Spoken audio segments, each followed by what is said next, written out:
네, 안녕하세요. 대전투입니다.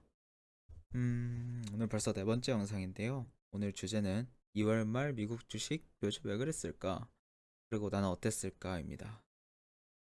영상을 시작하기 전에 제가 좀 자랑하고 싶은 일이 하나 있는데, 이전 영상들을 보면은 좀 마이크 많이 지직거렸을 거예요. 근데 그 부분이 저도 좀 되게 거슬리더라고요. 그래서 새로운 마이크를 샀습니다. 네. 방송을 위한 투자를 했다랄까? 네, 좀 이 부분 꼭 자랑하고 싶었고요. 앞으로 조금 더 좋은 세팅으로 찾아뵐 수 있도록 노력하겠습니다. 그럼 바로 본론으로 진행을 해보도록 할게요. 2월 말, 지난 2주 정도 되게 미국 주식이 변동성이 큰 폭으로 가져가면서 조정을 겪었잖아요. 도대체 왜 그랬을까라는 생각입니다. 가장 중요한 건 많은 분들이 궁금해하시는 내용이지만 이게 어떤 지속적인 하락 장세로 이어질 것인가에 대한 부분이 있는데 저는 그렇게 생각은 안 하고요. 저는 오히려 단기 패러다임의 변화가 왔다라고 생각을 좀 하고 있습니다. 가장 최근에 핫했던 내용이 바로 미국 10년 만기 채권의 금리가 급상승했다는 부분이죠. 지금은 조금 안정화되긴 했지만 한때는 뭐 1.5%까지 넘어갈 정도로 상승을 했는데 그럼 사람들이 많이 질문을 합니다. 그럼 10년 만기 채권 때문에 이게 이렇게 떨어진 거냐? 근데 그거는 아니에요. 그거는 아니라고 봐야 되지 않을까? 어, 제 생각에는 이런 액션들이 주는 메시지는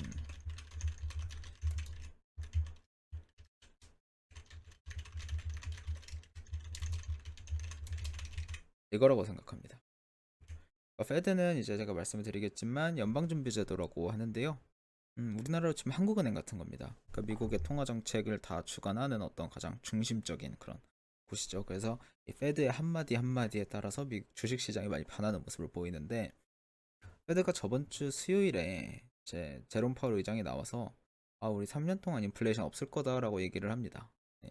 실제로 지금 계속 있는 우려가 인플레이션이잖아요. 근데 이제 시장이 이거를 질문을 던지는 거죠. 계속해서. 너네 진짜 이거 할 수 있어? 너네 계속 돈 풀면서 이거 3년 동안 인플레이션 컨트롤할 수 있겠어? 라고 질문을 던지는 액션의 일종이 바로 이 10년 만기 채권의 금리의 급상승이었다고 생각을 합니다. 그러면서 시장 또한 뭔가 무서운데? 뭔가 주식시장 또한 무서운데 하면서 어느 정도 조정을 겪은 것이 아닌가 하는 생각이 있고요.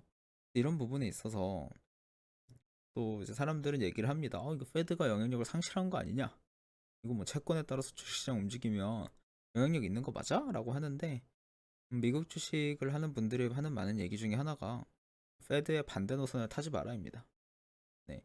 사실 저희 같은 일반 투자자들은 엄청나게 많은 것들을 알 수가 없잖아요. 그 과정 속에서 그냥 저희는 페드가 가는 대로 따라가는 게 가장 바람직한 방법이라고 생각을 해요. 페드가 어쨌든 당장 3년 동안 인플레이션 없을 거다. 이 말은 뭐 짧게는 1년, 길게는 3년 안에 실질 금리 인상이 거의 없을 거다라는 얘기를 한 거기 때문에 금리 인상이 없다면 그건 분명히 주식시장에 좋은 영향을 끼치는 거잖아요. 네. 이 부분에 대해서는 나중에 컨텐츠로 한번 다시 좀 자세하게 다뤄보도록 할게요. 그렇기 때문에 그냥 이 정도 영향력 테스트를 하는 거 아닌가 하는 생각이 좀 있습니다. 네, 두 번째는 저는 자금의 이동이라고 생각해요.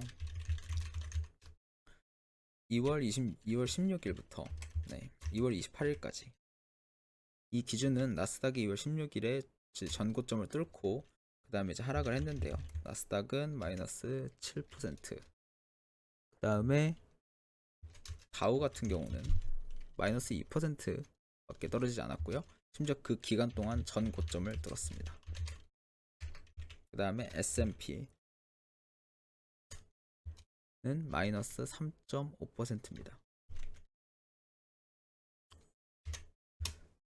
어, 제가 이 어떤 단순하게 이 지표만 보고 그런 거를 얘기할 수는 없지만 이 기간 동안 어떤 정유 가격의 상승으로 인한 어떤 정유주들의 주가 방어라던가 아니면 은행주들의 주가 방어 또는 뭐 경기주 소비 우리 이제 코로나로 인해서 나아질 소비에 대한 그런 경기주에 대한 주가 방어가 되게 많이 이루어졌어요. 그런 것처럼 제가 생각하는 패러다임은 코로나 랠리 이후에 어떤 이제는 품의 크기로만 주가가 오르는 것이 위험하다고 경고를 하고 있는 거 아닌가 하는 생각을 좀 하고 있습니다. 최근에 이양 사태가 대표적인데요. 드론을 만드는 회사인데 사실 뭐 구체적인 어떤 실적이나 이런 것들이 많이 존재하지는 않았어요.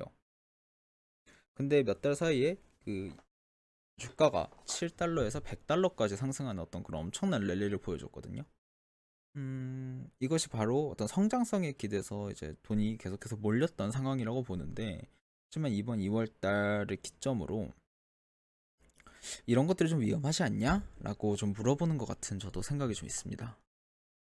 그러면 이제 기술주를 다 망하는 거냐? 또 그건 아닙니다. 왜냐면 기술주들 중에서도 분명히 실적이 있고 건강한 회사들이 많기 때문에 그런 것들이라면 굳이 저는 그럴 필요가 있나 생각이 들어요. 이렇게 단기 패러다임이 변화하면서 결국 요즘 가장 많이 나오는 얘기는 뭐 버블이 터질 거냐 하락 장세로 이어질 거냐 하는 부분인데, 저는 이 부분에 대해서는 좀 회의감이 있습니다. 네. 사실 그럴 이유가 없어요. 1번에서 말씀드렸듯이 금리 인상도 없고, 그다음 오히려 지금 이제 저번 주 금요일인가 하원에서 경기부양책이 통과가 됐죠. 약 2천조 달러 규모의, 그런 2천조 규모의, 네, 경기부양책이 통과가 되면서 뭔가 돈이 더 풀리면은 다 자산 가치가 올라가는 것은 좀 당연한 일이거든요. 현금 가치가 떨어지기 때문에. 근데 굳이 이 부분이 계속해서 하락 장세로 이어진다라는 부분에 대한 의문점이 좀 있습니다. 네. 그렇게 되기 때문에 저는 3, 4월에는 또 오를 거라고 믿고 저는 투자를 하고 있고요. 그럼 이런 하락 장세 동안 나는 어땠는가? 힘들었습니다. 네. 제가 지금 뭐 말은 이렇게 하고 있지만, 네. 저도 그 상황을 겪으면서 되게 힘들었고요. 피곤했습니다. 쉽지 않더라고요. 아무래도 제 계좌도 마이너스 7%, 8% 이렇게 빠지면서 제가 투자했던 것들에 대한 어떤 흔들리기도 하고, 뭐 여러분도 마찬가지였겠지만 89, 19 지금이라도 팔아야 손실을 줄일 수 있지 않을까? 손절해야 하지 않을까 하는 어떤 두려움도 계속 있었고요. 하지만 그럴수록 저는 원칙을 계속 되새겼습니다. 제가 저번 영상에도 또 말씀을 드렸죠. 결국 저는 제가 아까 말씀드렸듯이 이후에 다시 주식이 오를 거라고 믿고 있습니다. 제 판단을 믿고 원칙을 되새기면서 제가 지금 섣부른 판단을 하지 않도록 끊임없이 되새기면서 할 수 있는 거를 했고요. 물론 현금이 계속 떨어져 가고 뭐 다시는 안 오를 것 같고 이런 두려움 때문에 막 두렵죠. 하지만 이 또한 경험이 되지 않을까 하는 생각을 갖고 그냥 열심히 버텨보았습니다. 네.